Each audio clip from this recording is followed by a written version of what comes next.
मी इर्शाद पटेल, ताजा हालात news live मध्ये आपल्या सर्वांचे स्वागत करतो। आपण पाहत आहात ताजा हालात न्यूज लाईव्ह। शेतकऱ्यांच्या नुकसानीसाठी आज मनसे जिल्हाध्यक्ष आपल्या देगलूर शहरात आलेले आहेत। वेळोवेळी झालेल्या या नुकसानीचं शासन यावर लक्ष देईल तर खूप चांगले होईल, याच्या विचारासाठी आज आपल्याकडे मनसे अध्यक्ष आलेले आहेत। जाणून घेऊया त्यांच्या शासनाबाबतच्या प्रतिक्रिया।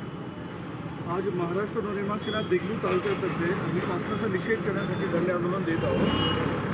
मागील अतिवृष्टी पावसामुळे शेतकऱ्यांचे मूग उडीद या दोन्ही पिकांचे मोठ्या प्रमाणात नुकसान झालेले आहे। शासनाने लवकरात लवकर याचे पंचनामे करून हेक्टरी 35,000 रुपये त्यांना भाव द्यावा, यासाठी आम्ही पक्षातर्फे धरणे आंदोलन करत आहोत।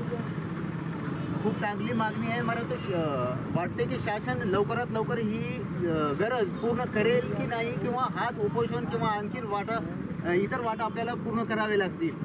100% शासनांना शेतकऱ्यांना मदत करावी लागणारच आहे।